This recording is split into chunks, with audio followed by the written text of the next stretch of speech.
Thank you, Seth.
Okay, welcome everyone. Happy Sunday. Um, we're very happy that you are all here. Welcome to another webinar from our series of applying overseas from CHIPS. And this webinar is for Singapore that we are delivering in collaboration with the Singapore Medical Society of the United Kingdom. And we have Nadia here, the president of the society, who's also going to give us a little overview of what they do and our collaboration with them. So Nadia, if you can just give us a little talk about your society, that would be very helpful. Hi everyone. Amanda, can you see my screen? Yes. Okay, great. Thank you so much for your kind introduction, Amanda. So good afternoon, distinguished speakers and fellow medical student colleagues. My name is Nadia, and I'm just going to be doing a quick sharing on what the Singapore Medical Society of the UK, or SMSUK, does. SMSUK was founded in 1994, where it started off with a few schools in London, and now comprises 26 schools across the UK and has over 1,200 lifetime members.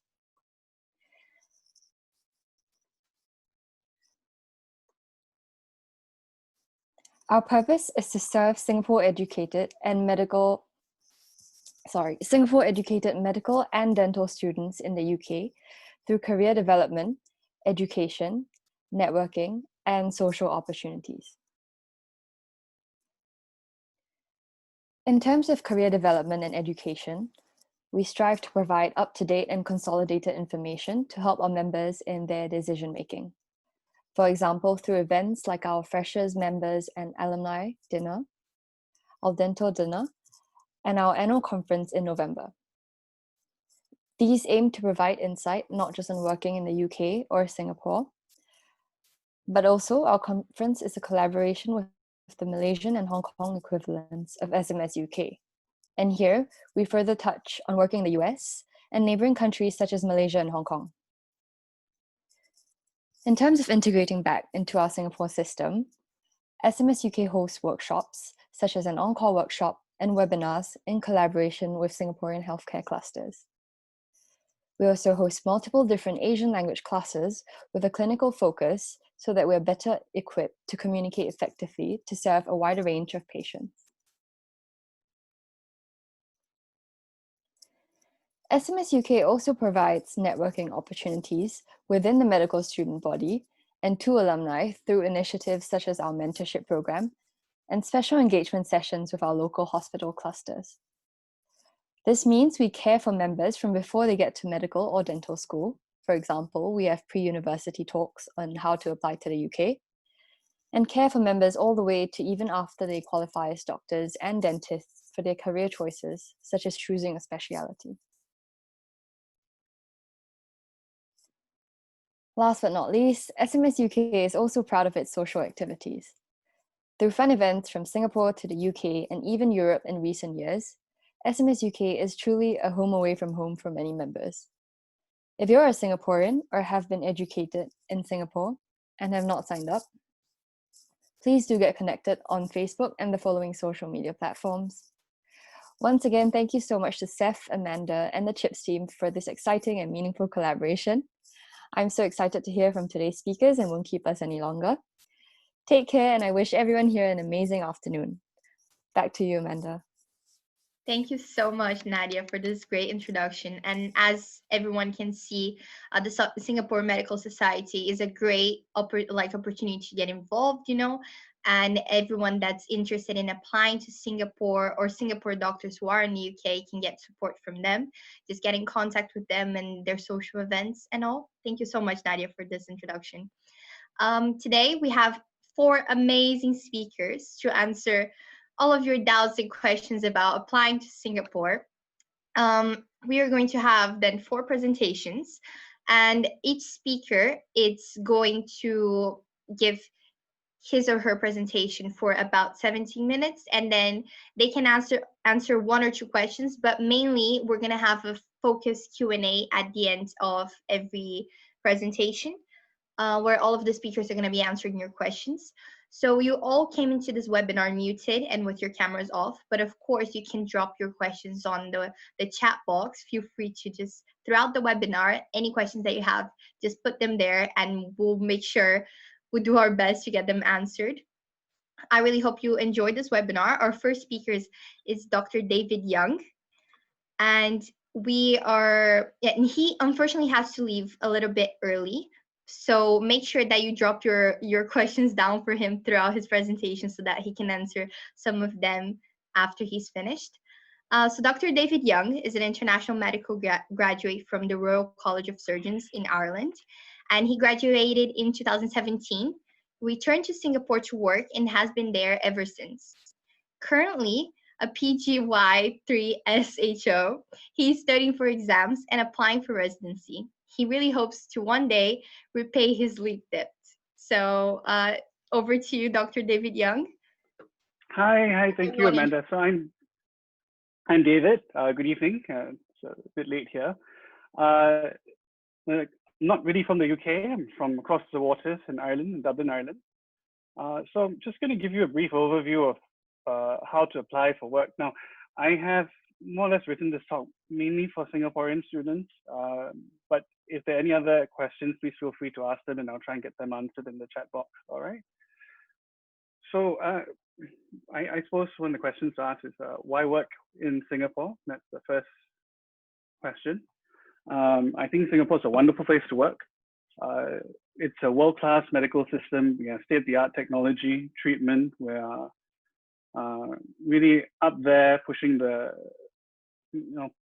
really pushing the waters with all the new advancements and things, as well as increasingly putting ourselves out there as a research center for a lot of various things, various specialties in Asia as well.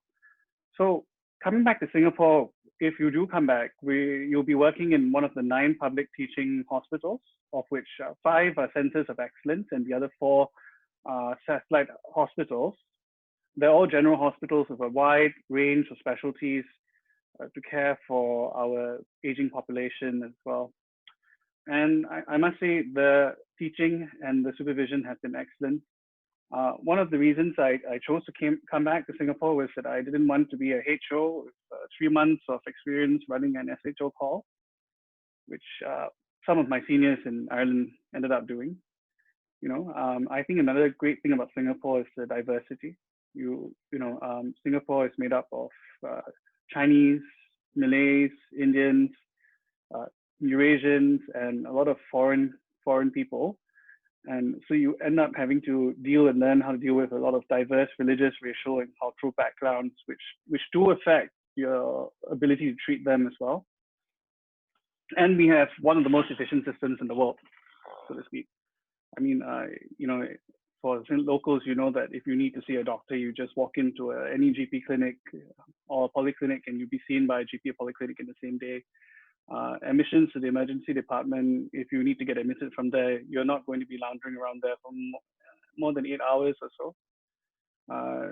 And once you get in, say if you come in for elective TKR, you're out within 3-4 days. It's very chop.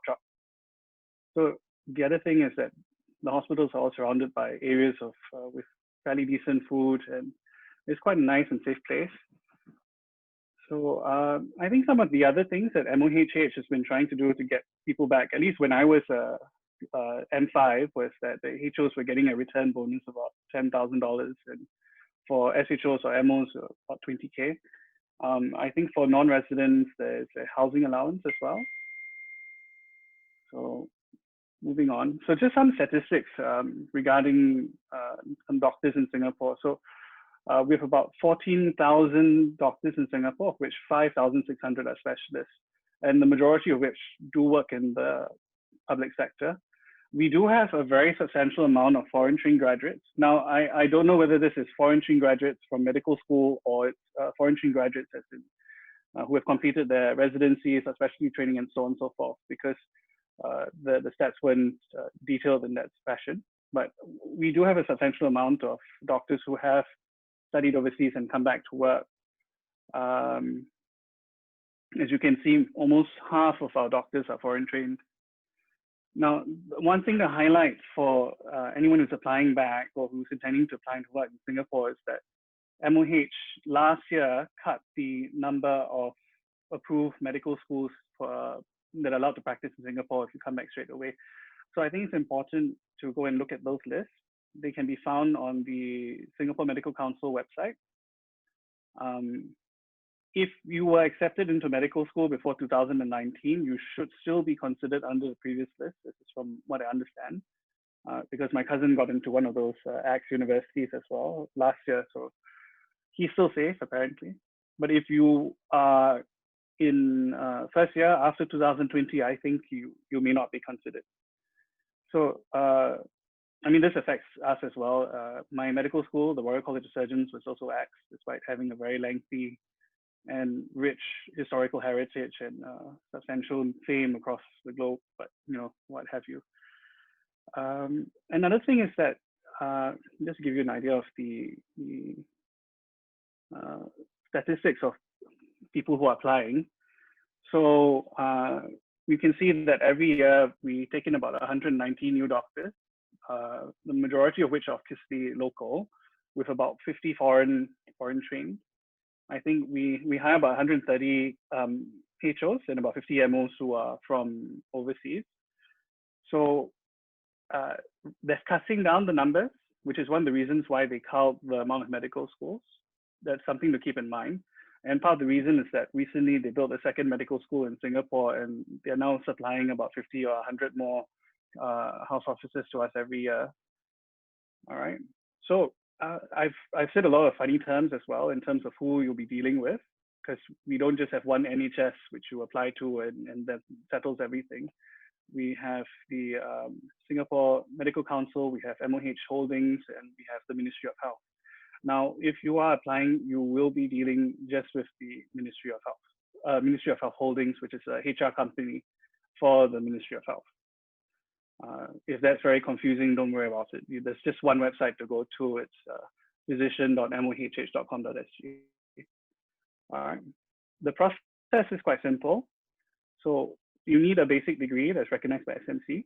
You need to land the job with MOHH, which then supplies the doctors to the various hospitals. And then once that's done, they'll give you all the instructions about the documents that you need to supply.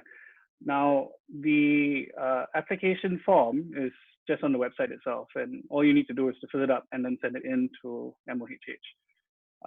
For MOs, I think there's multiple intakes throughout the year because you can come in out of phase, but for HOs, it's a bit more limited. So just briefly what the career presentation is like, the career progression is like. So we have, you graduate from school. I don't know if you can see my mouse. You graduate from school, you become a house officer, or you complete FY1, FY2 in the UK, and you come back. And if you get into residency training, which is a bit different from HOMO, though you're in the wards ranked at the same level, then you can progress on to become a specialist. Otherwise, you become an RP or you end up working in a GP. Our terms, in terms of the medical hierarchy, are a bit different in Singapore. We have a lot of angry cats and things, right? So as some of you know, you'll start off as a starting HO. When you end HO, you'll just have an enormous sleep debt to pay. We have associate consultants who are consultants who've just exited residency. So they're very junior. Essentially, they are senior registrars of the past. And then you get promoted to consultant. Just to give you a brief overview of the various equivalent ranks. So I'm an SHO or MO, which is roughly the same thing. And Dr. Kunesh, who is going to talk later, is a resident. So he's on his way to become a consultant, right? Your FY1 is house officer, basically. So those are the important ones. Moving on. So this was my timeline back in 2017. This was before COVID. So MOHH had a big recruitment drive in August. They sent out emails and things like that. And then you submitted your forms and they contacted you. We had our interviews in September and October. They came to Ireland. They went to London, to, I think, Manchester, a few places. And after the interview, we found out, I think about 2 or 3 weeks later, whether or not we were shortlisted. And then after that, we just prepared the documentation, waited to pass our exams, and enjoyed a long holiday. Then we had orientation and we started slavery. Now, I don't know how this COVID has affected things and how it will change things because I'm quite far removed from the process. But I think for the Singaporeans, Frank or the other fellow would have contacted you by now regarding all of that. In terms of HO life, it's definitely not the same as in the UK or in Ireland. Singapore is a workaholic place, basically. Everyone really likes to work, and you will have quite a tough time. But you know, at the end of the day, I think doing your HO-ship in Singapore is worth it. But just a note on that is that MOHH does prefer, actually, if you come back as a medical officer because of the limited HO places. So they're actually encouraging people, as I said, it's become much more tight now. So they're encouraging people to apply after completing FY1. And I think there is a benefit to that. I mean, you get more exposure, you get to see a bit more of the UK, and you get a UK license as well. Because if you come back straight away, you forfeit one of them. As to our HO year, it's very structured. There are 3 rotations of 4 months each, and you can only rotate within 5 specialties: internal medicine, general surgery, orthopedic surgery, pediatrics, and obstetrics and gynecology. You have to do a mandatory 1 medical and 1 surgical posting and 1 elective. And IM can be done twice. It's the only one that can be done twice. So unfortunately, if you really love peds, you can't do peds twice. How does all this work? We have a matching program. For HOs, it doesn't really matter whether you've done electives with the various hospitals or things like that, because the process is really quite random. I don't think the HODs give too much thought to it. They expect you all to be fairly new and so on and so forth. But they do allow you to rank your choices, both institution-based as well as the program-based. So for example, if I wanted to do internal medicine at the National University Hospital, I would rank that higher. And if I wanted to do general surgery at the Singapore General Hospital, I would rank that higher. And hopefully you'll get 1 or 2 of the postings to your choice. So now the nice thing of being the IMG is that you will start out of phase. The general intake for HOs is in May, and our MOPAC changeover is January and July. So the HO intake is never in line with the national changeover, which means that when you come in after the HOs, you're filling up places struggling for manpower. So you have a higher chance of getting your first posting as the posting of choice, but subsequently you may not get into places where you like. So, but you can swap around. Once the match results are out, they do let you have mutual swaps, but you're only limited to swap with the other IMG. So it's still a bit limited, but you can definitely get into somewhere where you want to. A little bit more about the life, as I said, it's quite tough. Most of the time we start about 6:45 as a HO. So in Singapore, we love to round. We just like going round and round and round. You do many rounds. As a HO in medicine, you'll be doing a round first. Then in the past, your MO right round, but now they have to round their own patients. So then the registrar will come in round, maybe about 8 o'clock. They try and see everyone before the consultant comes. And because medical people like to talk and do rounds forever, the round will usually end around lunchtime. So teaching for most hospitals, I think for medicine is around lunchtime. They have lunchtime teachings, and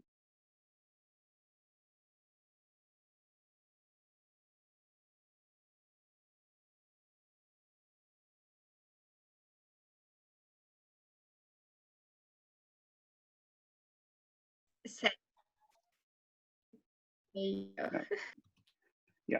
So the surgical teams start about 7. That's when we start rounding. We've got morning teaching. So depending on the hospital and the team, your teachings might come first before rounds or after. The nice thing about surgery is how we always find time for coffee rounds somehow.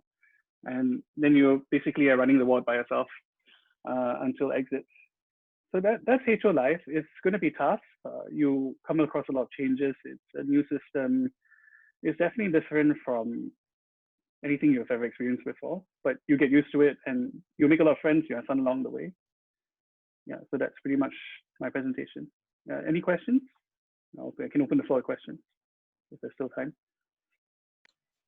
Okay, we do have just a little bit of time. So some of the people asked. Okay, so we had a question by Dr. Josh Tan about the MOPEX, which Dr. Kuhanesh and Dr. Fong actually answered already.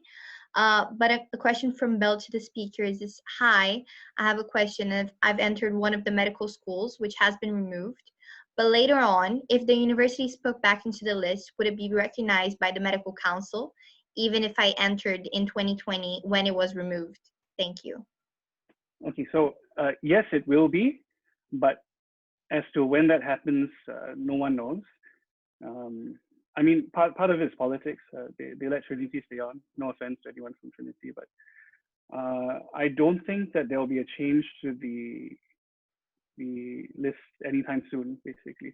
On a caveat, for MOs who are coming back, the council does have some, it's not so straightforward. So I've heard that you can work in a renowned hospital and things like that, and that actually counts towards training, which you can use as a means to apply back to Singapore, or to apply for a job in Singapore. So the best thing to do would be to actually write into MOHH with your CV attached and explain where you've worked, what rotations you've done, and to see whether or not there's a possibility. Okay, thank you. Also, we have another question. Based on the timeline, I'm just wondering if you only start HO the year after you graduate. You must have briefly mentioned, but if you can go over it again, that'll be helpful. Oh, okay, let's go back to that slide. Okay, so you don't start HO the year after you graduate. We start the same year, but the break is much longer. So I think in the UK, you start in July. We will start in September. Okay. So so most of you will graduate from May to June. Part of the reason we start later is that you actually have to wait for convocation for your university certificates to come so that you can actually submit the documents to SMC. Perfect. Thank you. We also have another question. How would you go about applying to work if your university was not on the list? Okay, so from what I understand for some friends who have done this or have talked to some people is that they have worked in quite reputable hospitals. They've done their foundation year and they found their housemanship there. They've worked a few years, and then when they've submitted documents and they've come over. But I'm not sure how that works because I haven't actually encountered anyone in Singapore who's done that. Now we do have a lot of people who come in as resident physicians. That means they've actually completed their training. But they want to move to Singapore for a better life or things like that. But if you do that route, you're kind of stuck in terms of career progression. So the best thing to do if you do want to come to work in Singapore and your university is not accepted is to write an email to MOHH and to inquire what are there any other exceptions to that. Most of the lists are really for housemen applying to come back to Singapore. Okay. That's some it. People if you're No, some people asked about like how can they find this list? Yes, so I forgot to put up the link at the end of my slide, but I'll pass it to you later. So the list are on the Singapore Medical Council website, and the application for work is on the MOHH website, both of which I'll give the links to Amanda later to send out. And I'll send out to you guys, to all of the participants. Also, we had some questions about the process, the application process being different for non-Singaporeans. Do you know anything about this? No, but I think maybe Dr. Kuhinash can actually talk about that later because he's not Singaporean. Oh, okay. So as far as I know, the application form is the same. There's just one application form you fill up. Okay, perfect. And Frank writes to you. Yeah. Let me see if there are any others.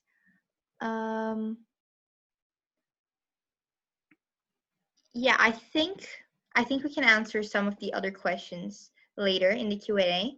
Thank you so much for your presentation, David, Dr. Young. It was so helpful. It was a very good overview of the application process. Thank you very much. My and pleasure.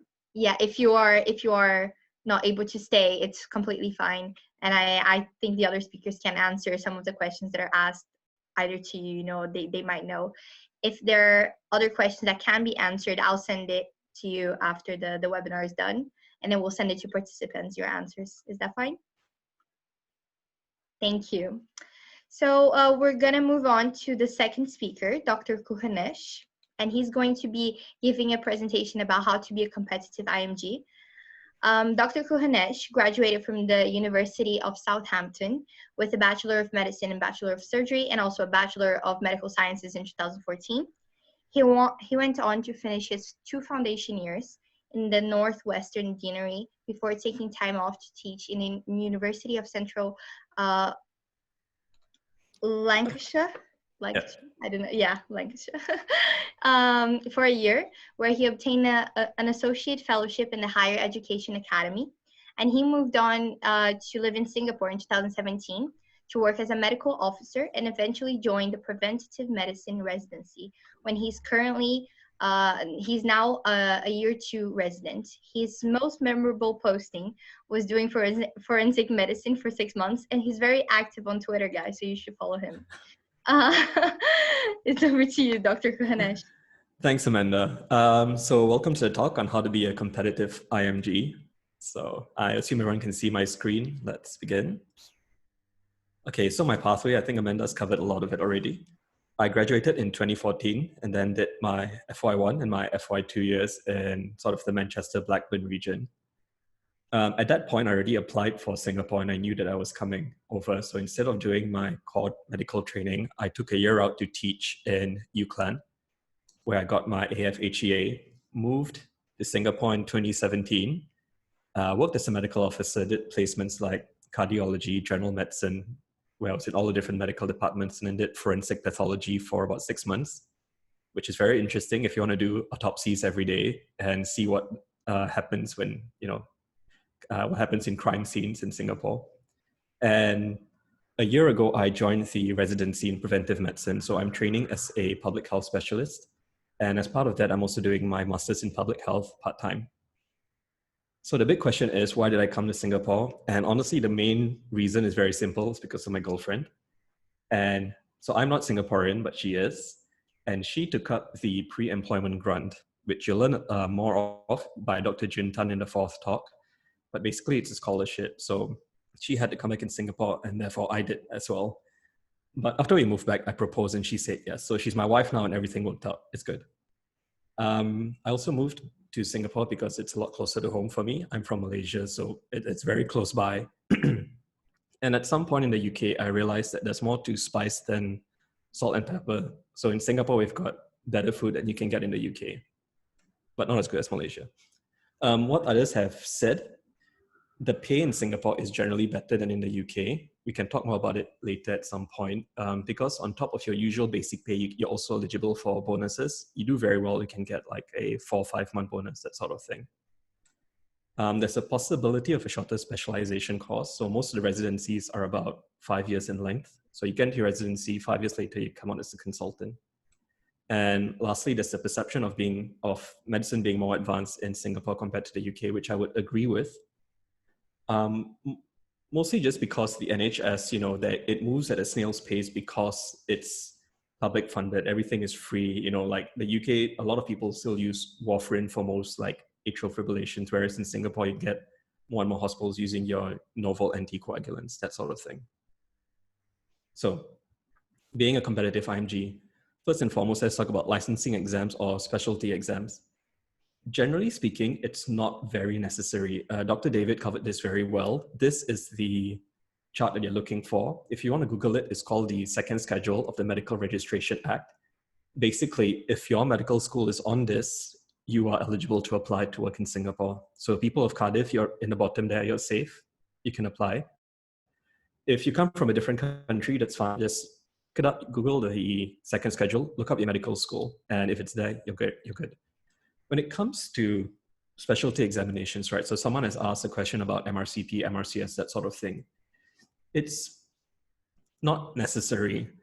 Having said that, say for example, I have 2 applicants. If I'm the government of Singapore, I've got 2 applicants. They're both exactly the same in all regards, number of years they've worked, but one has completed the MRCP and one hasn't. Not knowing both of them, if they've both performed similarly in interview, I'm more likely to choose someone who's already taken the MRCP. Having said that, this is a quote from MOHH.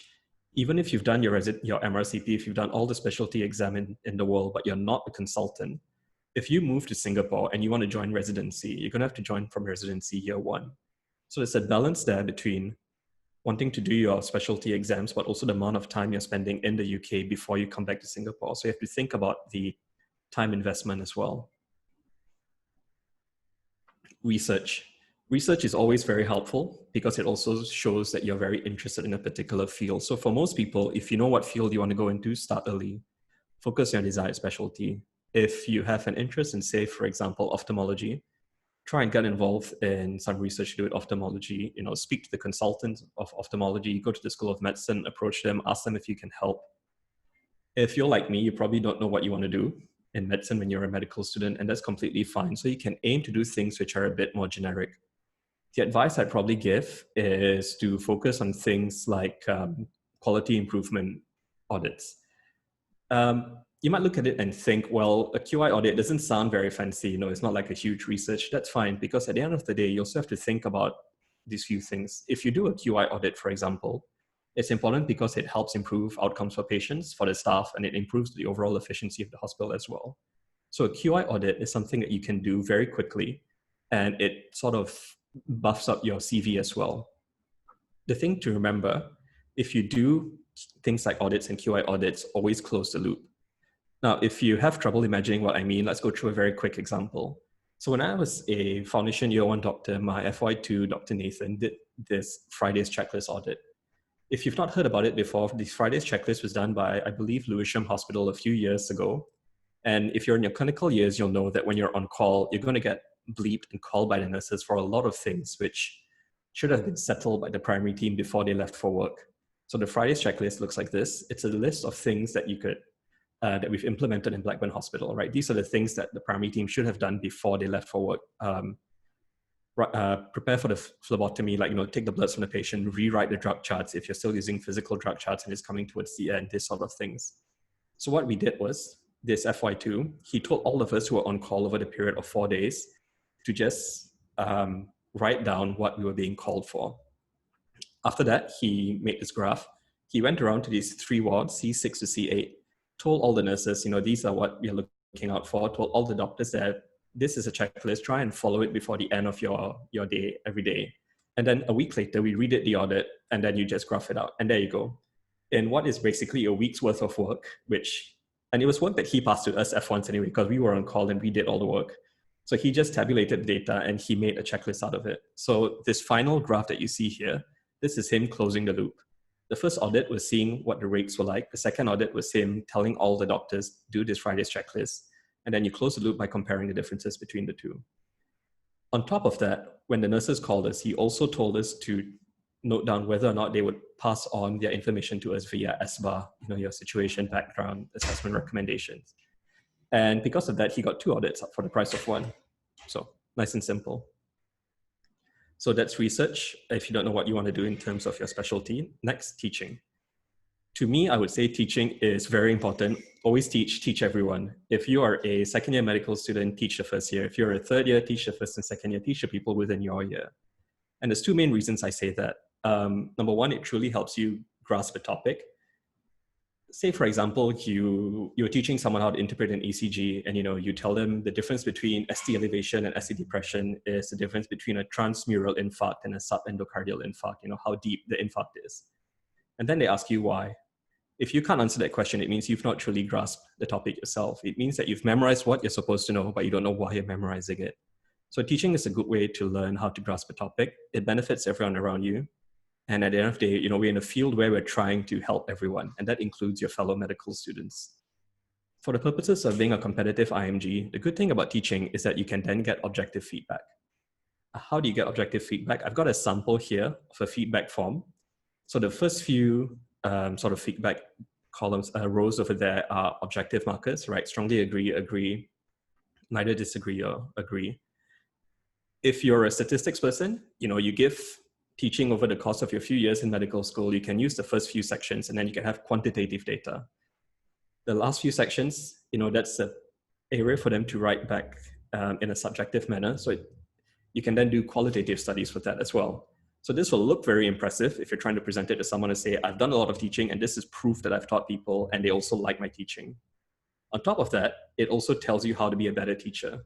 You know, they might give you advice like speak slower or use more examples in your slides, and then you'll learn and then you'll teach better as well. So teaching is very important. Always get feedback. Remember that if you teach. If any of you are in final year or you're close to graduating, you can always look for opportunities to improve yourself. An example is to sign up to be an OSCE examiner. I know one of the medical schools that does this is the University of Liverpool. Even as an FY1, you can sign up online to be an OSCE examiner. They will train you online, and then you can be an OSCE examiner for second year students. FY2s and above, you can be an OSCE examiners for those in the from year 3 and above as well. So it's a very good opportunity for you to, for something to put in your CV as well, to say, I'm an OSCE examiner. If you like to teach, these are some things you can read. When you teach, or if you're an OSCE examiner, you need to learn how to give feedback to people. I give an example here. So ALOBA is a method of giving feedback which you can read up on. If you want to learn how to teach, teaching is a lot more than just telling people things. You can look up adult learning theories on Google, or there's books about it as well. Leadership. This one is a bit more difficult only because leadership is very intangible. It's important, but it's hard to prove. Like, how do I prove I'm a good leader?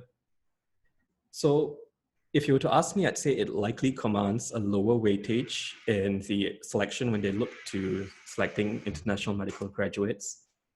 Having said that, the things that you do shouldn't just be for the goal of being, an employee of Singapore. It's also for your own personal growth, and leadership is it's a very good thing for your own personal growth.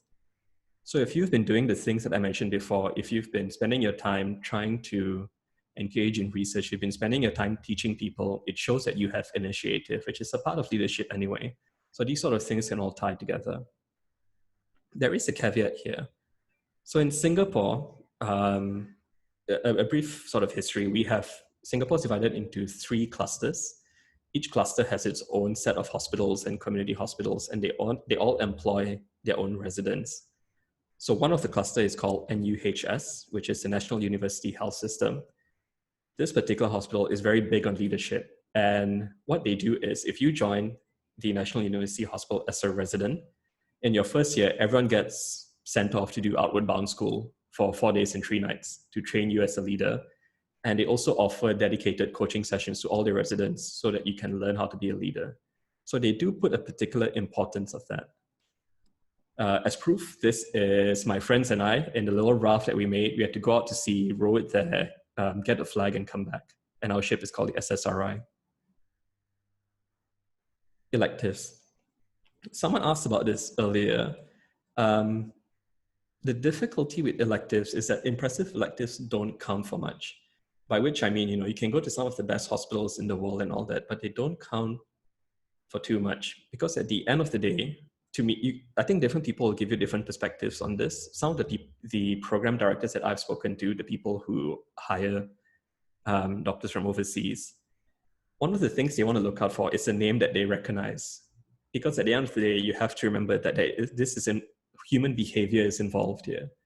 And you can go to some of the best universities in the world, but if someone else spent their electives in Singapore and in their month of elective, they've gotten to know all the right people and their name is now familiar, there's a possibility that, they're going to get hired just because they're already known in Singapore. So I'm not saying you have to do your electives in Singapore to get hired here. I'm just saying human behavior is involved. So it's something you have to think about. And just because you went to an impressive elective somewhere in Johns Hopkins, it might not count for much. Unfortunately, because of human behavior, this is very out of sight, out of mind mentality sometimes. Interview.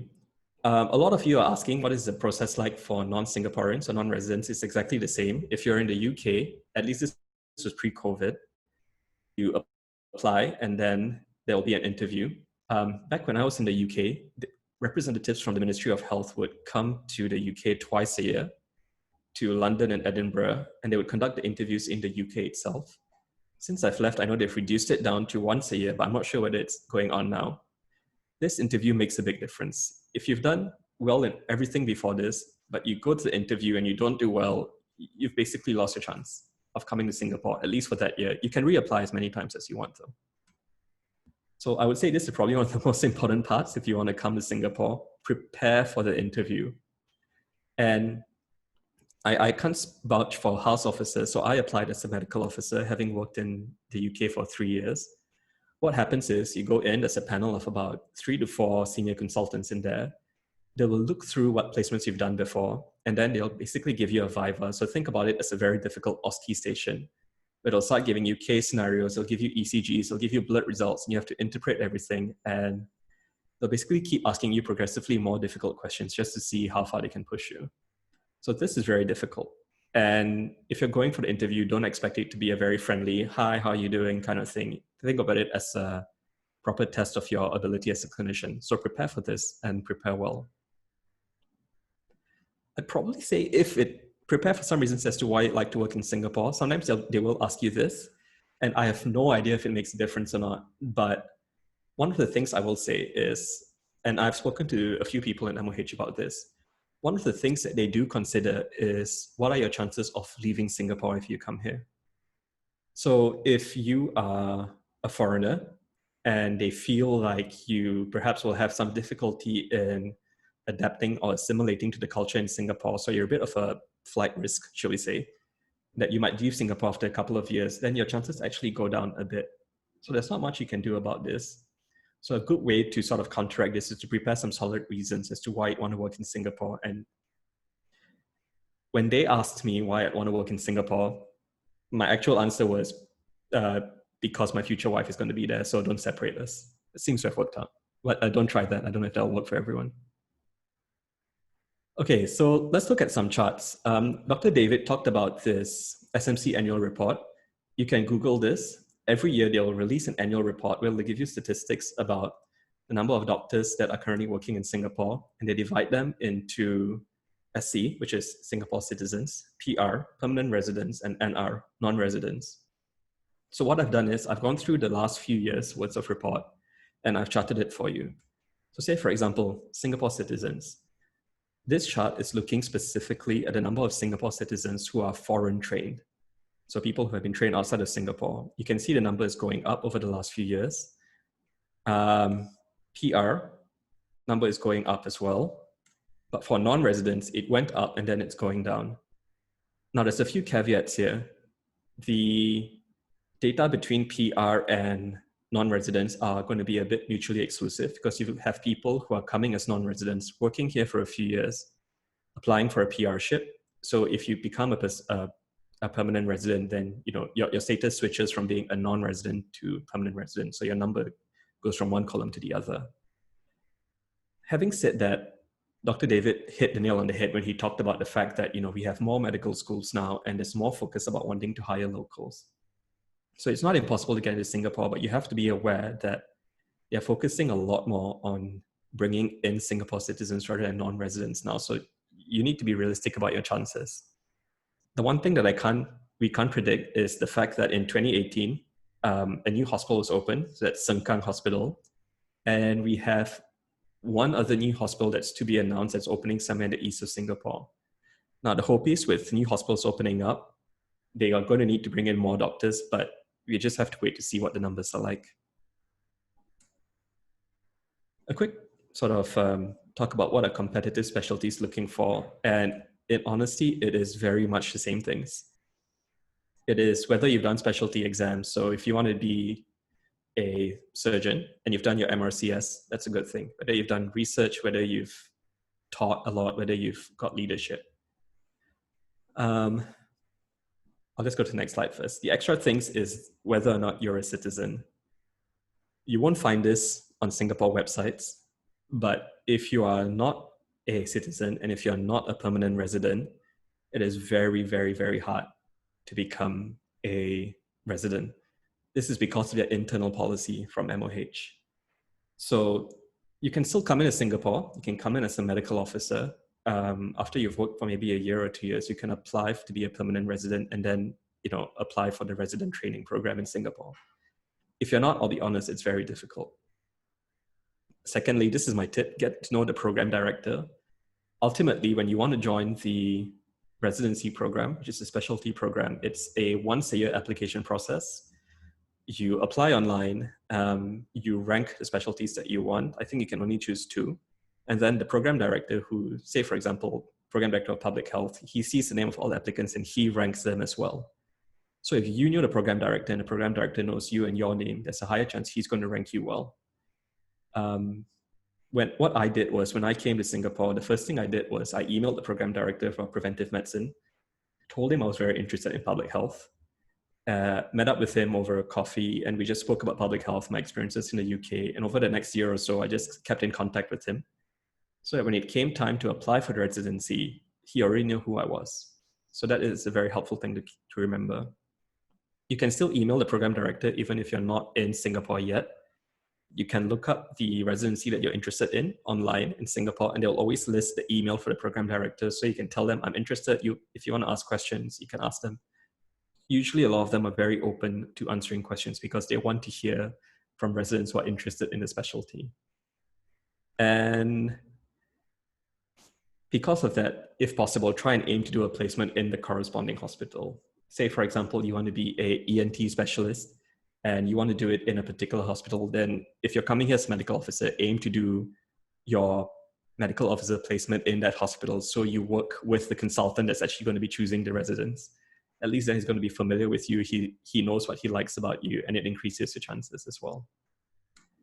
And that's about it. So I'm going to say thank you and pass it back to Amanda to see if you've got questions. Okay, thank you so much, Dr. Pruhanesh. That was a very, very good presentation, very easy to understand. We had some questions, but thankfully, Dr. Young and Dr. Fong answered them very well on the chat.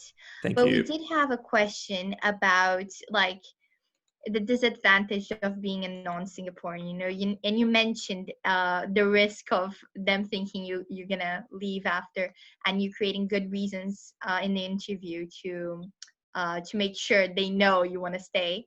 But do you feel there are other disadvantages in being non-Singaporean applying to Singapore? Well, from the application process, you're definitely at a disadvantage because you're aiming to bring in more locals. But having said that, they're still going to bring it, you can't make up the numbers with Singapore citizens alone. Singapore is a small country. So your disadvantage there, the only other disadvantage would perhaps be things like culture. I think Dr. David mentioned it earlier. He said, Singapore is very much a workaholic country. So you can end up working 7 days a week. You can end up working 21 days a week, that sort of thing. So I think adapting to the culture might be a bit difficult if you've not been brought up in a very typical sort of Asian culture where work is seen to come before work-life balance. Mm-hmm. And we also had a question about are they actually still hiring non-Singaporeans IMGs for HO? Because according to some interviewers,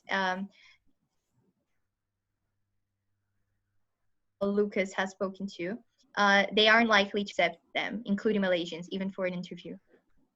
I don't have the actual numbers. If any of the other presenters know the numbers, then you can mention it. But anecdotally, I think it's true. I know of a few Singaporeans who've applied for housemanship and they didn't get in the first time they interviewed. I think they interviewed 2 or 3 times and then they got in.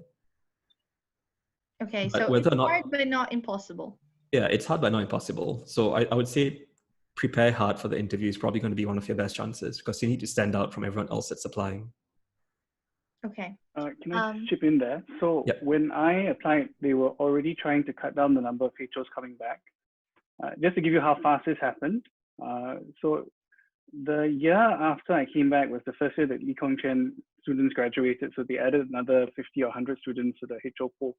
So when I applied the year before that, it was very easy to get the grant. I can't remember what it's called. My friend's interview question for the grant was essentially about cricket. The year that I applied as a HO, I didn't apply for the grant, but my friends who did had a really tough medical interview with a lot of medical questions, and most of them didn't get the grant. And the MOHS guys told us already at this stage, if any of you want to come back as MOs, please come back as an MO rather than come back as a HO. We would prefer if you came back as an MO, you have a much higher chance of coming back. So they've already been starting to reject even Singaporeans who are working overseas because of the shortage of positions. it's not like in the NHS where every single specialty is more or less open to have a HO position. There are actually a lot of specialties where you can only be MO only, given how sick some patients can be. For example, hematology, oncology, and cardiology, anesthesia are only MO positions, as well as emergency medicine. So it does affect the amount of HO positions that we have. I hope that answers the question. We just had a little question here about if you need to apply as an MO, which month of the year do you need to apply to start, like in the following year? If you want to start the following year, I think it depends on what their current processes are in the UK. I'm not sure. Are they still coming up to the UK to do interviews? Does anyone know the answer to that? Because if they are, then really the only process is going for the interview itself. And after the interview, I think Dr. David gave a timeline which was similar for me as well in terms of how long it took before I got a job in Singapore. Okay. We do have some questions, but I'll leave them to the end, and then we can move on to Dr. Fong now, just for sake of time. Thank you so much, Dr. Kohanesh, for your presentation, for answering the questions, and Dr. Young as well for contributing. After the presentation also, if all the speakers can give their contact for further questions, some people are asking on the chat. Now we're gonna go to Dr. Fong. So Dr. Fong, she graduated from the University of Aberdeen in 2016, completed her FY1 year at the Aberdeen Royal Infirmary before returning to Singapore to complete the rest of her training after taking up the pre-employment grant. Her special interests lie in surgery, specifically in ENT surgery, and she's currently a junior doctor in anesthesia at the Singapore General Hospital and has completed her training posts in various fields, including ENT, general surgery, and pediatric surgery. And she has also obtained her MRCS Part A certificate in 2019 from the Royal College of Surgeons, England. And she plans to sit for the Part B exam next year if COVID allows. When not scrubbed up, she enjoys baking, playing the piano, watching movies, and HIIT workouts. Over to you, Dr. Fong. She's going to be presenting about the training program in Singapore. Okay, sorry, just share my screen. So, can you see my screen? Not yet, not yet. Yes? No. No, okay, let me Not try yet. again. Let's see. Oh, it worked just now though. Let's try again. Does this work? Yeah, I think so. Okay, great. Yeah. Okay, thank you, Amanda. I'm Click Elizabeth. Just click on the full screen, I think. Oh, sure, yeah. Yeah. Just a minute. Okay. Okay. There you go. Perfect. Okay, does this work? Okay. Hi, everyone. Thank you for joining us today. I'll try to keep my presentation short because I think Dr. David and Dr. Aku has spoken a lot about and given a lot of information about the various aspects of training in Singapore. So right now, I'm currently a medical officer at the Department of Anesthesiology at Singapore General Hospital. And I've been there since the start of the year. We are not allowed to actually rotate. We weren't allowed to rotate in the sort of second half of the year just because of the whole COVID-19 situation, but they're sort of changing it a little bit towards the end of the year. So this is my presentation. I'll be talking about the Singapore training program. Okay, so just a little bit of personal experience. So as Amanda mentioned earlier, I graduated from the University of Aberdeen in 2016. This is my some of the photos from my graduation. Prior to that, I studied in Singapore for pretty much the whole of my life, but I always wanted to go overseas to study, and that's why I chose to come to the UK. I did my elective in the United States of America, and that was with the ENT department. So the picture on the left is basically the ENT department in US, where I was at. This is in Dartmouth, in the northeast of the USA. And the picture on the left just shows some of the residents that I worked with and also a few of the consultants as well. And the picture on the right was some of the medical students that I was with during my time. So that was quite a fun experience for me. The other thing I wanted to mention was also I took out the pre-employment grant around when I was in third year, I believe, of med school. It's been some time, so I may be getting my facts wrong, but I believe it was in my third year of med school. And when I applied, it meant that they would cover a certain portion of my medical school expenses in fourth and fifth year. And it also meant that I could come back to Singapore and be guaranteed a job as well. So I would say that that's, some of the good things about opting for the pre-employment grant. If you're quite sure that you want to come back to Singapore to work. So I believe that David has actually talked a little bit about this earlier in his presentation.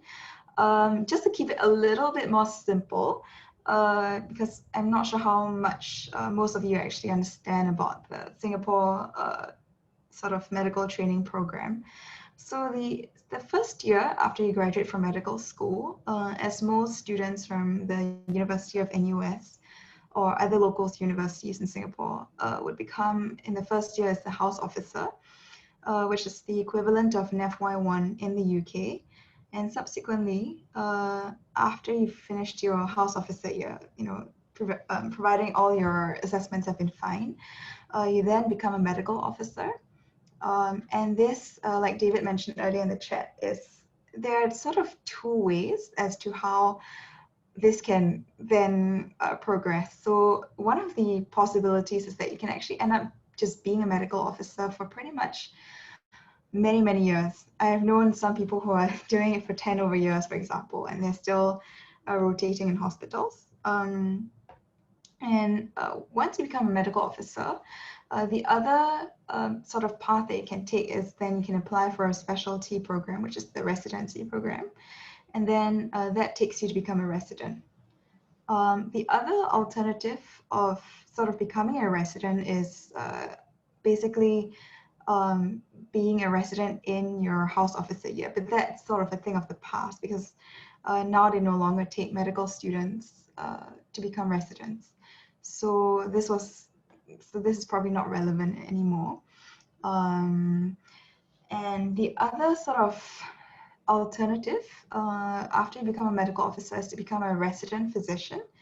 And that's sort of like being sort of like a senior in a particular specialty that you're probably quite interested in. For example, in ENT, you can become a resident physician usually after doing quite a few postings in the particular specialty. And that means that you'll be a senior in that program, but you wouldn't be considered a registrar or a consultant. You just be a resident physician. But you can be a very senior resident physician, and they may allow you to do certain more, so-called advanced things such as, operating and everything like that. So that's that. So a little bit more about the residency program is that it started off in 2010. So it's a fairly new-ish program.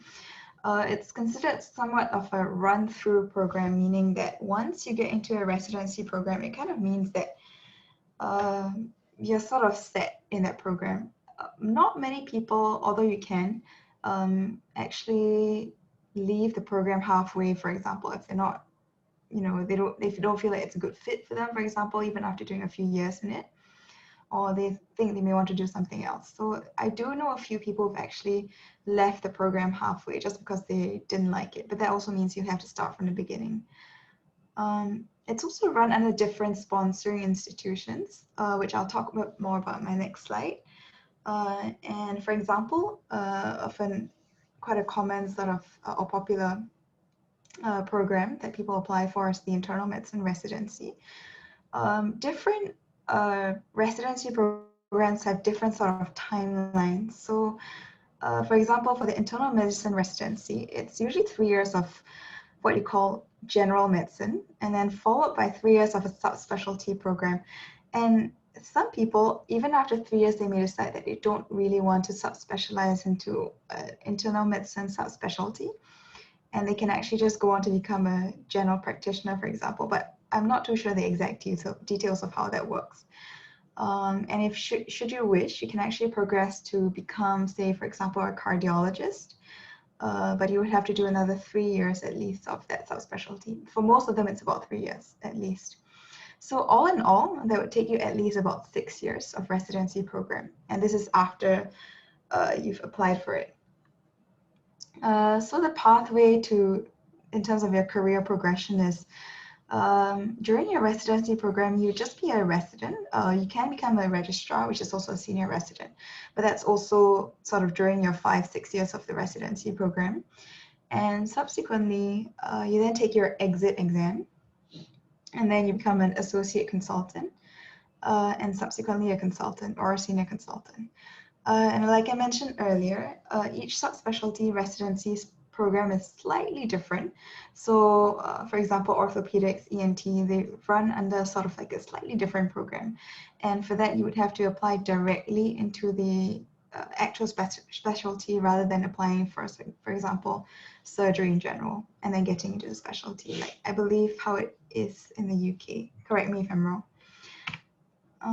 So these are the various sponsoring institutions that we have at the moment.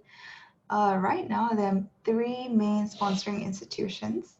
So the way that Singapore works is that there are many different so-called teaching or public hospitals, and they fall under different sponsoring institutions. So for example, a fairly well-known hospital is the Singapore General Hospital, as you can see in the first column, and that falls under the SingHealth sponsoring institution. There are also 2 others that fall in the same institution, and the other 2 institutions include National University Health System and the National Health Group. Each of them have sort of like a main hospital where most people sort of train in, although during your residency program, you would actually usually rotate around the different hospitals within the same sponsoring institution. However, right now they are sort of trying to go in between each sponsoring institution, and some residents do get to go across to another sponsoring institution at some point during their residency program.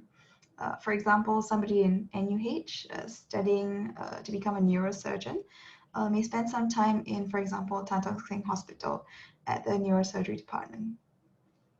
So the way Singapore works is that there are different sponsoring institutions, but right now they're trying to sort of make it a little bit more general rather than just based on each sponsoring institution. So a little bit more about the timeline. I won't go into sort of specifics, but because each deadline for each residency program in terms of the interview dates is different. But I believe that the application process for the residency program is, the deadline is actually the same. And this is usually submitted through a web portal.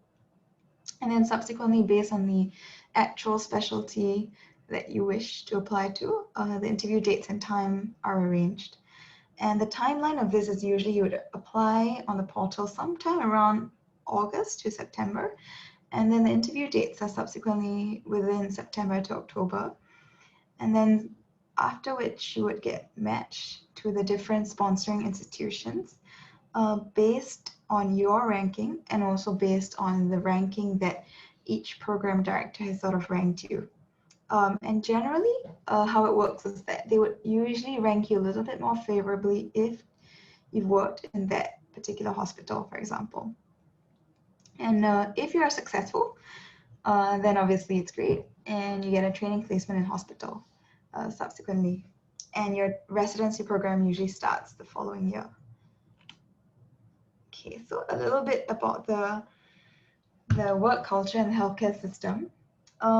So I think we've actually talked a bit about this a bit earlier, but one of the main differences are sort of the time, the work hours, I would say. So in Singapore, we have this thing called the call system, where you actually go on call.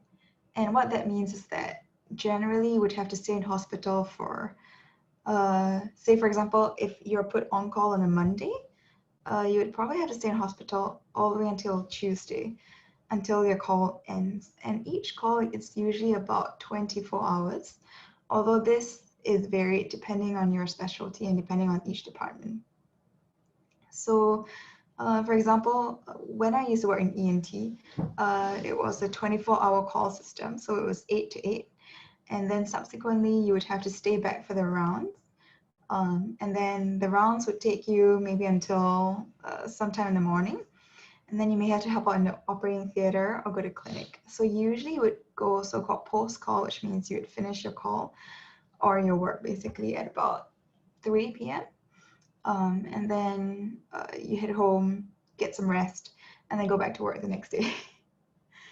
So that's how it works. Generally, as a house officer, you would have to go in a little bit earlier just to prepare for the rounds. You would have to know your patients quite well. And roughly, most people go in around 6 o'clock, although that's obviously dependent on the number of patients you've got and the specialty you're in. So, I mean, I do know some people who go in really early at like 5 o'clock, for example, just to prepare. As an MO, you may go in a little bit later. For example, around 7 o'clock is the usual sort of time. You may want to go in a little bit earlier if you want to read out a little bit more about your patients, but generally I believe that's the usual times that most people go in at. And then the rounds start quite soon after. And then, so a typical day is usually rounds and then followed by either clinic or OT if you're in a surgical specialty. And then the afternoon again is it's either clinic or OT, followed by exit rounds because we love to run.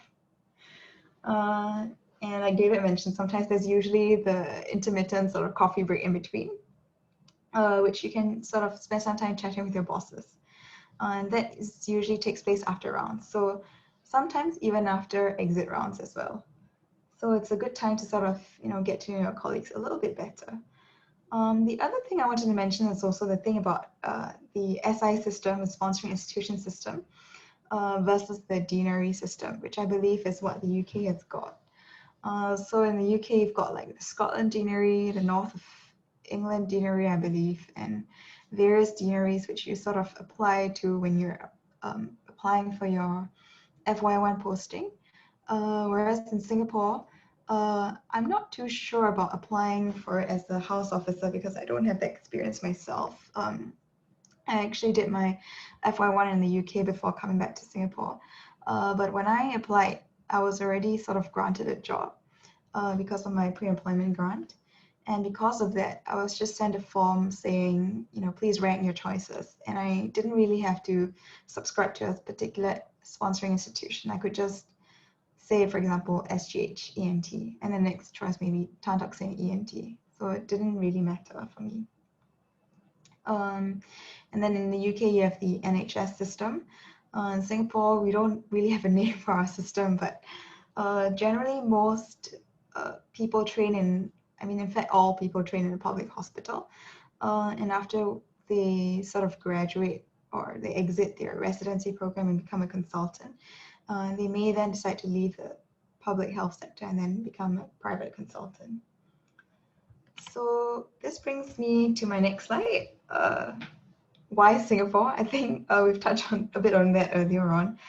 So the main thing, I think a lot of you are probably Singaporeans who are wondering about, what's there for me if I come home. So I think the main thing about Singapore is that obviously you're coming back home. Your family's here, you have friends here. It's somewhere you lived before, so you'll be pretty comfortable in it. The one thing, however, to note obviously is the difference between coming home as a medical officer versus a house officer. So when I came as a medical officer, I was coming back as basically a conditionally registered doctor. And right now, since 2018, they've actually changed it such that if you're an IMG coming home as an MO, or maybe even as a HO, you would actually have to do particular postings in certain specialties before you actually can become fully registered. And such postings include 6 months of, for example, general surgery or A&E and ONG, or internal medicine, general medicine, and you have to do both before, with obviously fair assessments in each, before you can apply to become a fully registered doctor. If you were to come back as a house officer, you may actually just get full registration somewhat semi-automatically after you've completed your house officer program. I'm not sure if they've changed it now, but that was my understanding of my colleagues when they came back in the past. There are also opportunities if you were to miss being abroad. So, for example, if you were to do a residency program, you can actually do this thing called a HMDP, which is a sort of year abroad, which you usually spend as somewhat like an associate consultant. And that's usually after you've completed the final year of your residency program. And you want to, for example, do a little bit more of a certain type of, for example, surgery that you're interested in. For example, post mastectomy breast reconstructions, for example. And you can actually go to a specific hospital overseas and do a year there before coming back. So that is, if you think you want to spend a little bit of time overseas as well. The other good thing about Singapore, as we mentioned earlier, is the food. When I was in UK, I actually miss the food a lot. The good thing is that we have this thing called the hawker centers in Singapore, which are basically food centers with densely populated food stalls, and the food is usually quite cheap in every stall, and it's usually a quite wide variety of food, and you can get really good food from like as little as $5, which is the equivalent of about maybe £3. So I would say food-wise, it's good. It's a very livable city. It's clean and green. It's a mix of melting pot of diverse races and languages, and you may even pick up some of the local slang or languages when you come to Singapore. I understand some of you may have a little bit of concern or apprehension with regards to the language spoken here. Most people in Singapore do speak English. The main thing would be the older generation who may be a little bit, or rather they may not be so well educated in English, and so sometimes you may actually have to get someone to help you translate, for example. And even I sometimes require some of my nurses to help me with translation if they speak a dialect that I don't understand, for example, or if they speak Tamil, which is also a possibility, and one of our 4 sort of national languages. So that is it that I've got. I've left an email here, which is the email that you can also find on the MOHH physician website. And this is generally the email that you can use to sort of contact MOHH if you have any sort of questions about Singapore medical system and sort of coming back to Singapore. So I would say it'd be good to note down this email if you have any further sort of questions you'd like to ask that we're not able to address today. I'll hand over my time back to Amanda if anyone has any other questions. Thank you so much, Dr. Fong. That was a brilliant presentation. Some of the questions that were asked on the chat, they got answered. So we'll do the final Q&A at the end, and then any other questions that don't get answered then all of the doctors can contribute to it. Thank you so much for your presentation. We're gonna go to our last speaker right now, Dr. Jun Tan. I believe she's already with us. And Dr. Jun Tan is going to be speaking about the pre-employment program.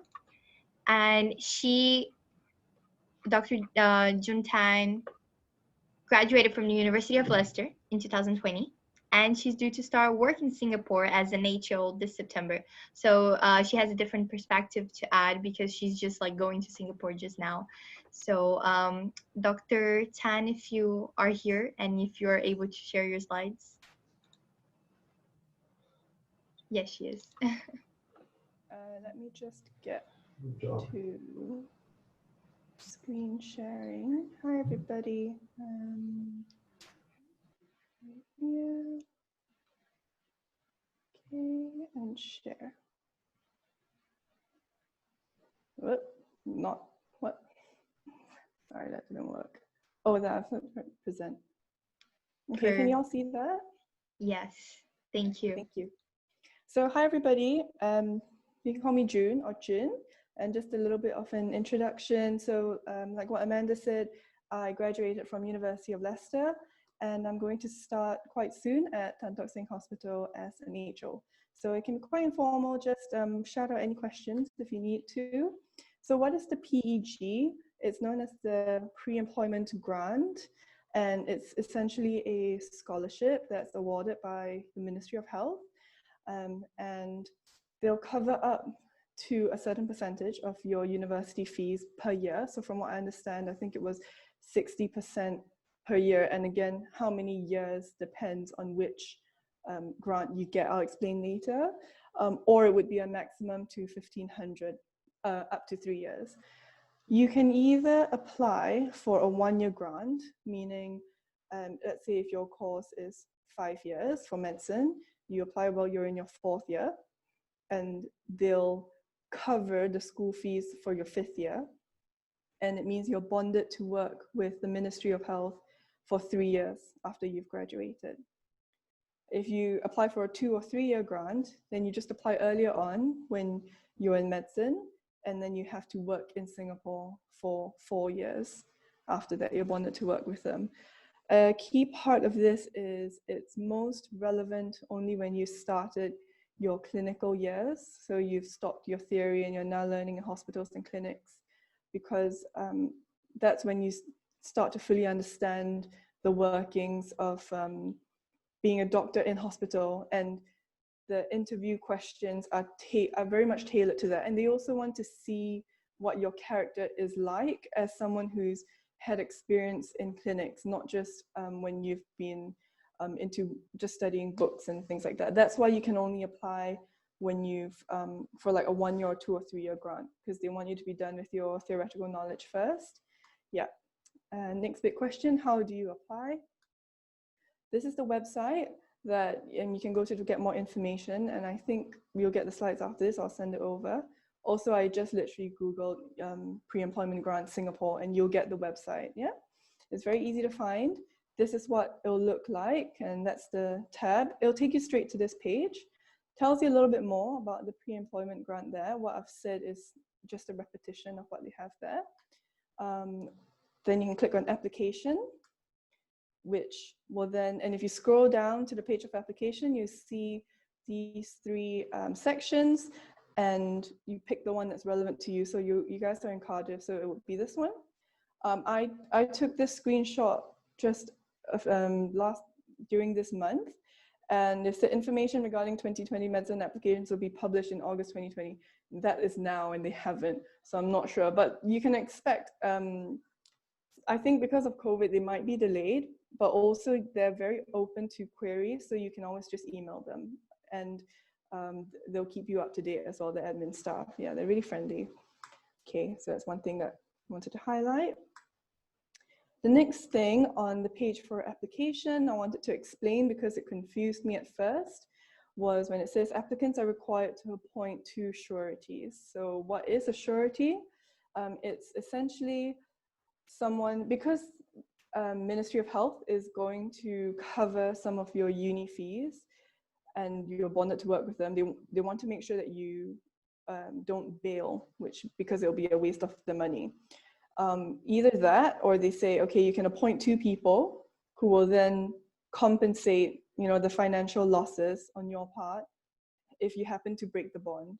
I mean, if you don't want to work with them after a few years, that's perfectly understandable. You have your reasons, but on their side, they want some security as well. So it'll be 2 people that you have a good relationship with and you trust, and they'll also ask a little bit of information about them. So the name, contact, and essentially because it involves money, it's how financially secure they are. This is not to scare you. You can pick your family members, that's perfectly fine. Initially, I thought it had to be someone unrelated, so there would be no sort of conflict of interest, but they're quite relaxed about it, I think. And it's not something to worry you. It's just, I didn't realize this at first. And then I calmed down about it and I realized, like, okay, it's all right, yeah. So some top tips. There are other things I know on the agenda that we talk about. I just put this ahead of it. So top tips for your application. You'll need to provide a personal statement along with it. It's 4,000 words long, and it's important not to have it as the same personal statement you used to enter medicine, because at this stage you've developed and you've progressed throughout your training. And a good tip is to think about, put yourselves in the shoes of the interviewer. They will likely be very, very experienced consultants of an older generation, and they are looking for the next generation to take over their work. So they want someone they can trust, you know, that will have essentially someone that is reliable. So they'll look for things like, how much experience have you really had with clinics? Are you going in? Are you showing a commitment to learn?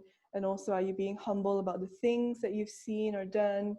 And that's what you can put a little bit of that in your personal statement. They'll definitely sieve it out during your interview as well.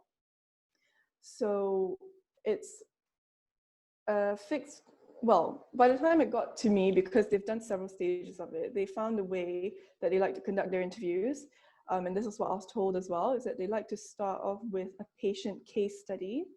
And you could say, oh, I'm going to present a patient. They'll ask you, can you share your experience with the patient? And they'll ask it very casually. So I didn't make it past the first interview. And they asked it so casually, I thought that they were just having a nice chat and a conversation. So I picked something with quite a lot of more of like a social problem behind it. And they were intending to go down the medical route. So for example, I picked someone who had housing problems, and they didn't really know what else to ask me beyond that. So they said, okay, moving on. And then they moved on to a lot of very technical, very medical questions. Whereas my friend had presented someone who came in with DKA, and they just quizzed her on everything about that patient's DKA, investigations, examination findings, and that took up her whole interview. So all she did, was talk about this patient. And if you've prepared a case, it's a lot easier for them and for yourself to, show how much you've learned from medicine itself. And it's not them trying to squeeze information out of you with their own questions, because it's also not fair, because medicine's so broad. They could have picked up a really obscure topic to quiz you on. So one tip is have a really good patient case that you're interested in and you have really studied in depth. Take yourself through the entire, presentation, investigations, physical examination, and then how you and your seniors or your supervisor worked throughout that case together. They'll also get into the biochemical, what do I call it? Sort of the science behind the case. So they might ask you what did the ABG show? What does this mean? Did the patient have a chest x-ray? So sometimes they'll pull out investigations for you to interpret as well. I had to interpret an ECG, a chest x-ray, and an ABG. That was when I didn't really have much to talk about for my case. So they've got all these questions as a backup. And it's actually just more enjoyable to talk about a case that you've seen rather than for them to pull out these textbook questions. Another thing that they'll also be looking for is you have to show a very logical approach to your problem solving for the patient. For example, you say I'll first start with, let's say, a bedside test, and you do blood tests. Then we went on to do more special tests like any MRIs or lumbar puncture, things like that. Then they might ask you a little bit more like a theoretical knowledge. So they also asked me if I mentioned my patient had anemia, Then they would be like, oh, how do you classify the different types of anemia? Or rather, they would phrase it as, do you know which type of anemia it was? And therefore, find out why your patient had anemia. So I had to go like, oh, you can classify anemia into macro, micro, normocytic. Then you work through the different causes of each, and you tailor the different investigations that you would do in the practical setting there and then. So that is really what they're looking for. They want to see that while they are pressuring you in this interview, your mind can still think in a logical manner, and you always have these techniques to recall all the facts that you've learned, because that's really important in real life as well, to be able to compose yourself and to draw from all your knowledge how to handle this patient. Your demeanor, how you are when you're talking to them, to be polite and respectful. They will get they'll really try and put you under pressure. I'm sure that they're really wonderful people, but they had to keep a straight face when they're interviewing me. And I had the same 3 people for both interviews.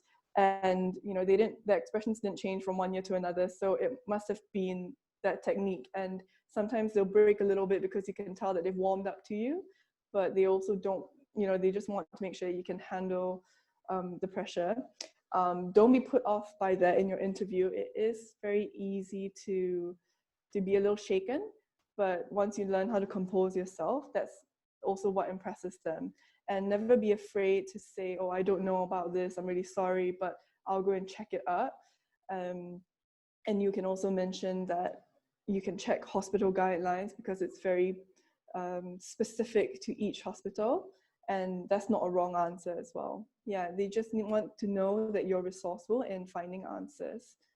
Okay, so I was meant to talk about the pros and cons about coming back to Singapore. Personally, these are the things that I felt were pros. Once you've got the scholarship, there's the sense of security that a job is waiting for you. And there's also the element of deciding, technically if you're in the UK, they're looking for doctors anyway, so you're pretty much guaranteed an F1 job, and you can choose to do that right after you've graduated, or you can just come back to Singapore. Either way, a job is going to be waiting for you in one country. And if you're Singaporean or you've stayed some time in Singapore, then you know it for a little bit. It's an efficient, well-oiled healthcare system. And personally, I felt that there would be a sense of continuity in the working environment. I know it differs quite largely, also I've been told, between the different healthcare clusters and how systems work, but it's still within the same, however large Singapore is, square kilometers, whereas in the UK, you could be posted to different deaneries throughout your entire sort of like training years, depending on how you want to take your training. Even within the deanery, you could be shifted to a lot of different locations. So I wasn't really keen on that. And also my friends and family were here. That was the biggest deciding factor. I thought that eventually I was going to try and settle in Singapore, even if I had worked overseas. And someone then pitched the idea to me that to come as an HO right after your graduation could be more beneficial than having worked as an F1 in the UK and then returning as an MO, just because you could have worked with a consultant during your junior training. They could get to know you better, and then when you're trying to apply for a training program, they are more familiar with you and they can trust you a bit more. So the pros of that, I'm sure, is very small, because I've also spoken to other people who've taken the F1 year in the UK and then come back to work as an MO, and it hasn't affected their chances of getting into a training program at all. But I just had a lot of other factors that ultimately led me to not do F1 in the UK and then come back straight away. That's up to you. So the cons was I was in a big dilemma because of that, whether or not to do my FY1 in the UK or not. And there's also the risk of, if you decide then to break the bond, this is to take up the PEG or not. If you're the type of person who doesn't really know if Singapore is going to be the end game, then maybe you can stay in the UK, because life always changes. There'll always be a way for you to come back. And if you're not so keen on being bonded to work with Ministry of Health, then you don't have to force yourself to take this on right now. There's going to be high pressure because it's also competitive. There's ultimately, I suppose, a lot more people fighting for very few spots as compared to a place in the UK where you might have a lot more jobs in higher positions available every year, just because Singapore is so tiny.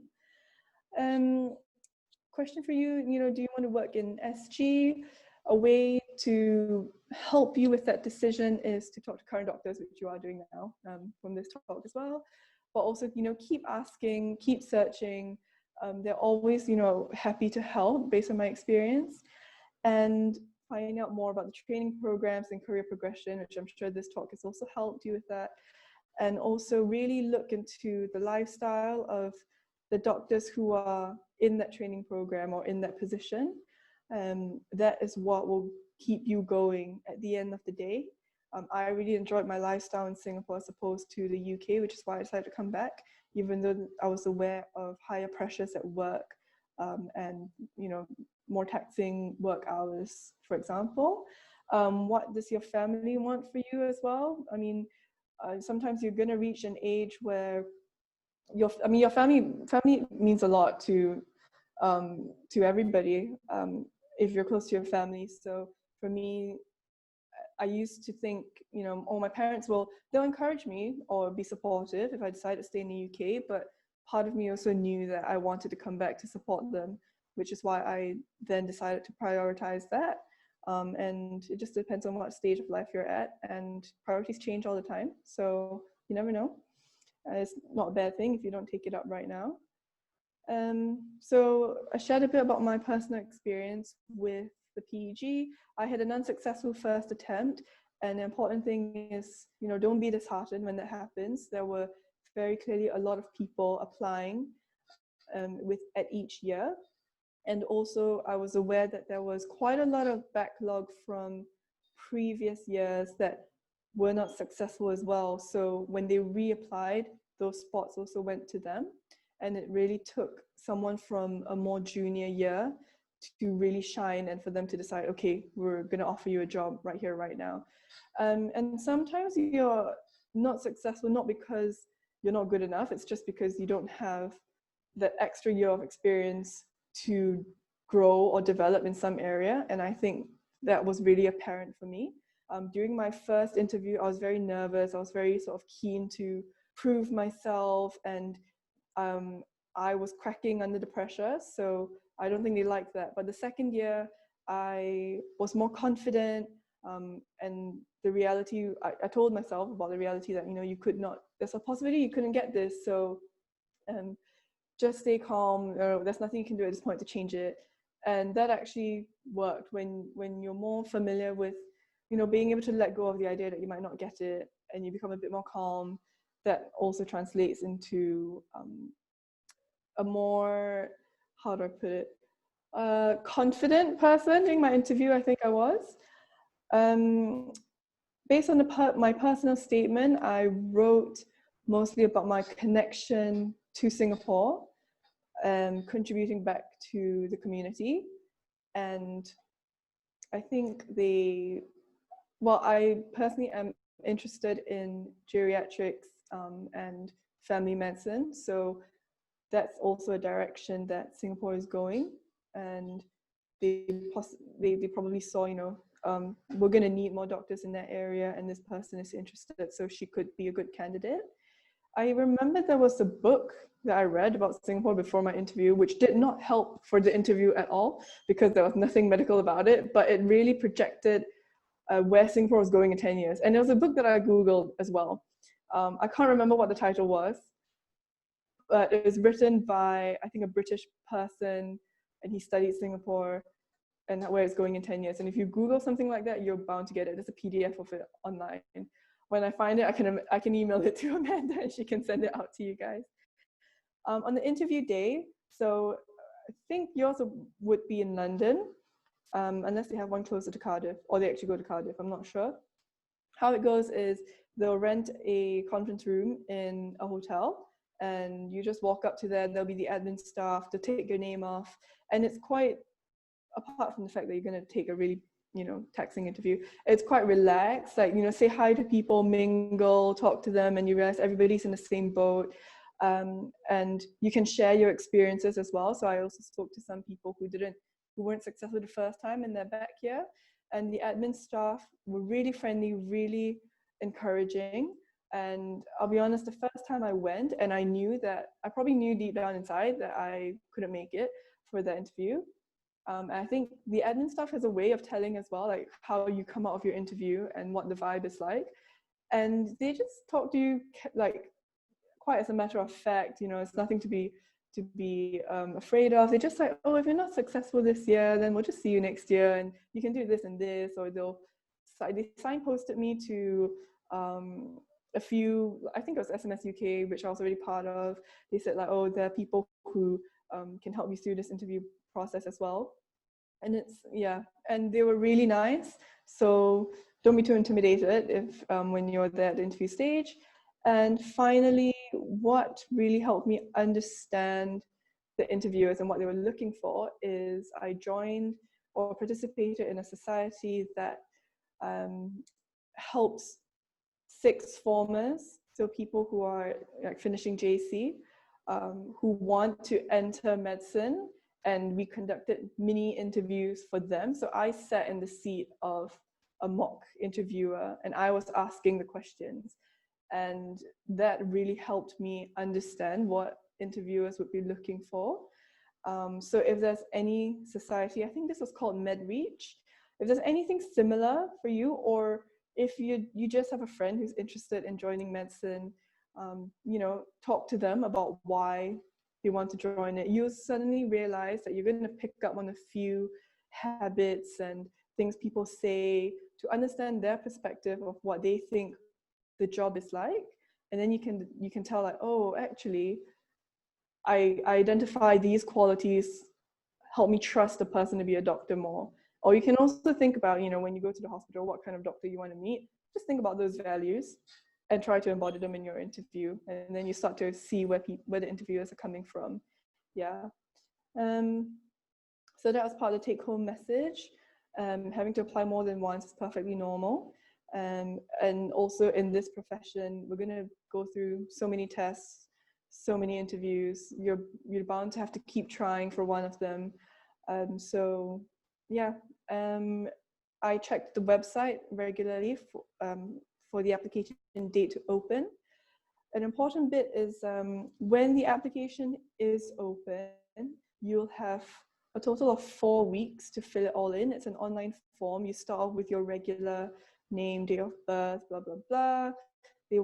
I think they want your A-level score and the marks that you've been getting in uni up to that certain point. And they want your personal statement. So if you're planning to take longer than 4 weeks to write the personal statement, then obviously you can just start generating ideas for it now, putting little bits together. I think I did mine quite slowly over a couple of months, and just have it ready for the application date, so you can just copy and paste it in, and you don't have to sort of leave the application hanging there for you to finish your personal statement for the 4 weeks. And it's just a case of being organized as well, having, you know, keeping all your information in a file, knowing where to retrieve it quickly once the application is open. I think they'll also ask for general things like identification, your passport or NRIC. So if you get those things scanned into your computer early and the passport photo, you're all set to go, and it'll make your life a lot easier once the application day is open. Yeah. So that's all I have so far. This is my email. Feel free to ask me anything. There might have been quite a lot in the chat, but I haven't been checking it so far. Sorry about that. I can address them now, or you guys can talk to me. Thank you so much, Dr. Tan, for the brilliant presentation. We do have 3 specific questions for you. The first one is, what kind of patient cases would be best to prepare for the interview? Okay, the best one would be one that you understand. So if you have just done your first sort of general rotations with Gen Med, Gen Surg, then don't go and pick something from like psychology or psychiatry that, you know, just find a patient case that you really know that is simple. It doesn't have to be very complex. You don't have to pick the most novel disease, unless it interests you, of course, then that's fine, but you need to know it inside out. And, you know, you can just easily pick someone with pneumonia and then you just talk about how they presented, what their ABG was like, what this meant, what did their chest x-ray show. Then they might pull out another chest x-ray for you to interpret, then just to see if you have like a logical, systematic way of working through a chest x-ray. Yeah. In my second interview, actually, I made a slight mistake of, well, I had just done oncology, to be honest, in my senior rotations. So I saw a case that I quite liked. But then he asked me about this FAB classification. And he didn't mean FAB like fabulous, even though he went, do you know the FAB classification? And he actually meant French, American, British classification of CML, AML, one of those things. And I didn't know about it. And I was trying to keep a straight face myself. But I just said, I don't know, and I'm going to go search it up. So I'm really sorry I can't tell you that at this point. And in my head, I was going, like, why did you pick oncology? You know, you should have just picked cardiology or respiratory. Yeah. Yeah. Okay, thank you. The other question that we have for you, it's do you have any idea of how many students usually apply for the pre-employment grant every year, and the idea of the ratio of the applications to the grants given? Oh, I don't know. And I shouldn't tell you any false information, so I'm really sorry. No, it's all good. It's better to not give like wrong information and then let people believe something that, you know. But I believe that online you can find that if you just search on Google, right? I think. I think it differs every year. There are definitely, there are some very old forums. Those aren't too reliable. So interview dates for me in London were, I think they ran for about 4 days, and within each day, I think they saw about 10 people. That's how it felt like for me when I was just sitting there watching people come in and out. Yeah. So going by that, it's 40.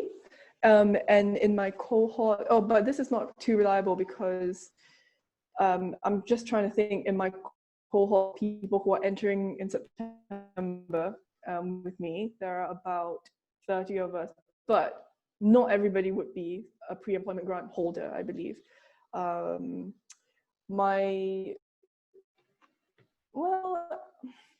Yeah, I can't tell you, I'm sorry, but I just know out of 4 days, every day they saw 10 people or more.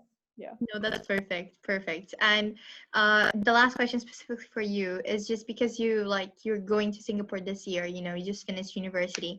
Do you think COVID is going to affect anything about the application process?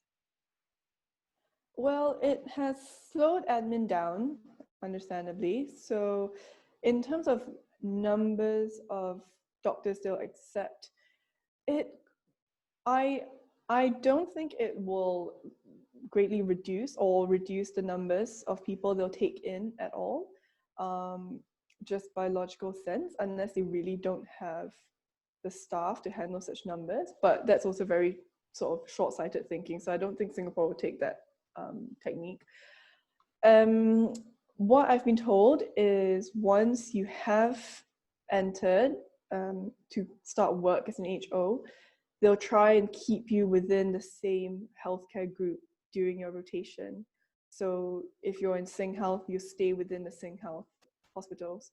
If you're NHG, then you stay there. But how it'll affect the numbers of applicants being successful, I can't really tell you that. I'm really sorry. Thank you. No, that's perfect. Now we can, all of the rest of the speakers can join to the Q&A.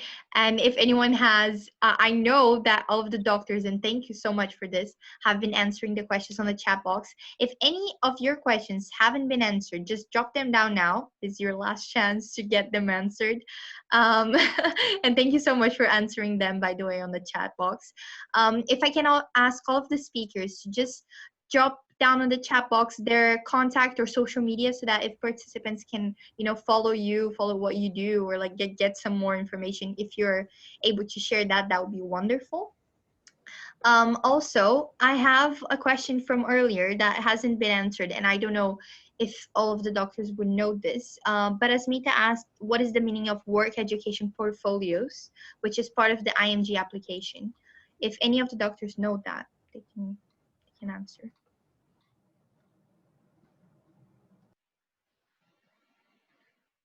I don't think anyone knows. I'm so sorry. Where did you see that term? Yeah, can we clarify where that comes from?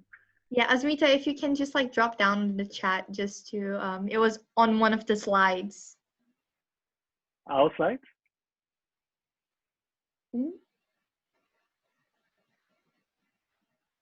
It was on one of our slides, or? I think so. Wait, from which speaker? Well, let her just let us know which speaker it was from, and then maybe we can clarify. Maybe it was like a misunderstanding or something. We also have had another question about the recommendation to do formal postgrad research, for example, in a master's. Would it help in residency applications? Okay, so yes, this would help, but depending on which residency, not very much. For example, I'm very interested in research because my interest is in bone cancers, which are rare and orphan, and I think that anyone who wants to operate in the area should contribute back to it. But in terms of what the residency directors are looking for, well, the masters would stand out. You only really get 1 point. I mean, so for the surgical specialties and things like that, we sort of have a point system wherein all the things in your CV are allocated some value. For example, if you have MICS, you get 1 point for that. If you have research, you get 1 point for that. And if you've done NS, you get 1 point for that, so on and so forth. So if you have a master's, right? I mean, that just goes towards that 1 point on the hard side of things. In the interview, it might be a bit more impressive in terms of the soft side of things. So that's not to say not to go and do the research. If you're really passionate about it, I do encourage it. Perfect. We just had a question now about, do you have any colleagues who are openly LGBT? I am concerned I would not be allowed to work in Singapore because of the laws. If any of you can provide a perspective on like more ethical and like law side of things. Okay, so that particular law in question is not really policed anyway, but it's there. I have, well, I'm sure we all have quite a number of colleagues who tend towards that disposition, but the medical community is a professional community, and these things don't come up in the line of work. That is to say, it's not something people would bring up in front of patients anyway, because it's not relevant. Yeah, it's a completely separate thing, right? It's personal life and professional life, so it doesn't really. Yeah, it's not an issue at all. Okay, perfect. And then Asmita answered saying, yes, go ahead. Oh yes, sorry, before that, can I just clarify something Elizabeth said earlier regarding full registration, conditional registration, and the provisional license. So anyone who's coming in as a HO automatically is on a provisional license, a PREG. For anyone who is an IMG who finishes that PREG, you are then converted to a conditional license. Now you get that conditional license for a minimum of 3 years and a maximum of indefinitely until the hospital submits some documents for you and you take the pledge, and then you get converted to a full license. Only local students go straight from a provisional license to a full registration. So that means basically anyone who's coming in MO level and above, consultants or what and so forth, are conditionally licensed for a minimum of 3 years. Mm-hmm. It's 4 years if you're not a citizen. 4 years, okay. Thanks. Wow. Okay, we also had Asmita clarifying that the term was from Dr. Fong's slide, and the slide was on the residency program. So Dr. Fong, if you can just like maybe check to clarify this. Sorry, which one? The slide on the residency program. Sure. It had, I think it had a term on the application called work education. Okay, maybe I'll just share my screen again and then you can see which one. Is it this one?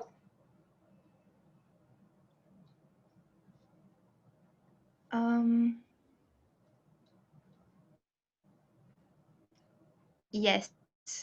Yeah. Okay, sorry, what was the question? She mentioned about the term work education in the application process. Work performance portfolios, maybe? Oh, okay. This is actually taken directly from their website.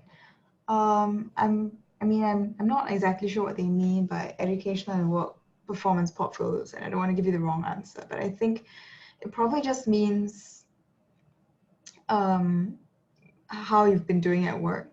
At the end of each 6-monthly medical officer rotations, you're sort of given an assessment by your by your HOD of each department. And then you're sort of ranked based on this assessment form, which they call the C1 assessment form. And at the end of it, you sort of get like an overall grade or ranking as to what they think, your competency is, whether or not you are, number 3 meets criteria, or if you are, I think, number 2, if you exceed expectation or something like that. And then I think that's sort of how they get an idea of how you've been doing as a medical officer throughout the years.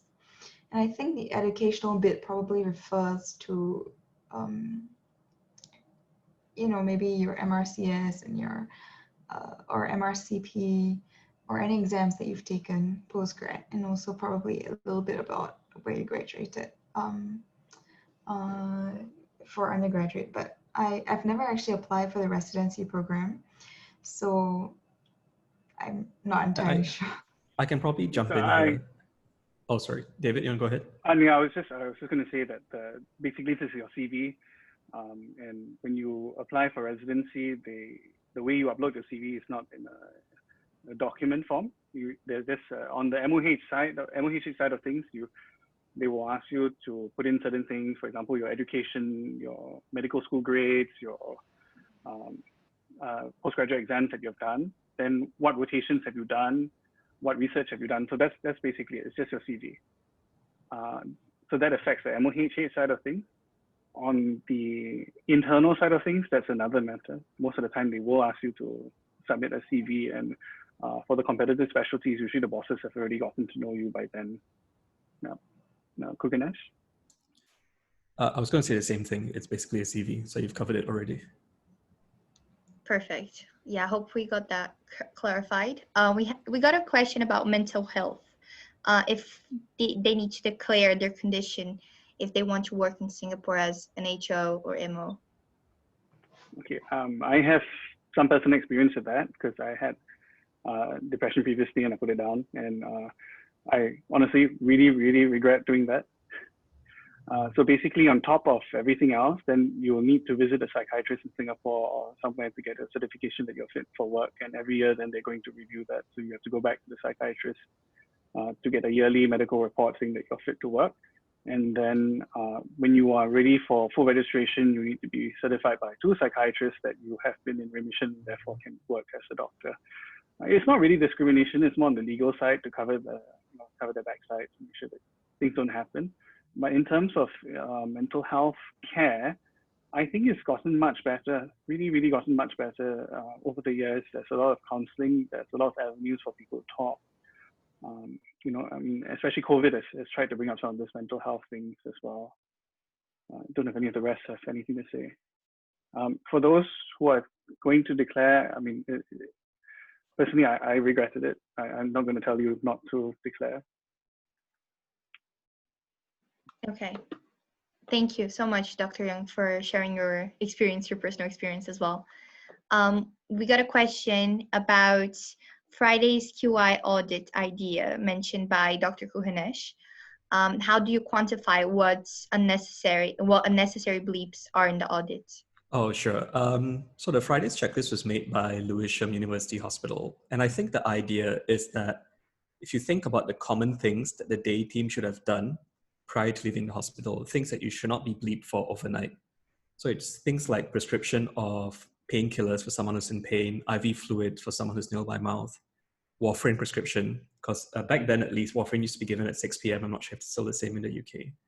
And so anything that you can think of that should have been done by the day team. So it doesn't have to be something that's vetted before.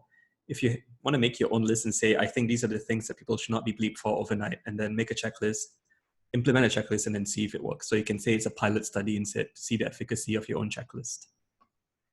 Okay, that's perfect. Thank you. I'm gonna end here to let everyone enjoy the rest of their Sunday. I just wanted to really thank the speakers for their presentations and also for clarifying all of the questions on the chat box. I think you all added to a very nice discussion on the group chat, talking about how it's not a race and everyone's path is different, and we really need to focus on the learning process and what you can get throughout the process. So I think that was very well put. Thank you so much for this. And also thank you so much for the Singapore Medical Society that actually let us know that they will keep us updated when they receive information about the MOHH and the pre-employment grant for this year. Especially because of COVID and all. So follow their Facebook page and their Twitter as well, because their Instagram, sorry, so that they can keep you updated, and go to their social events to get more involved if you want to work in Singapore.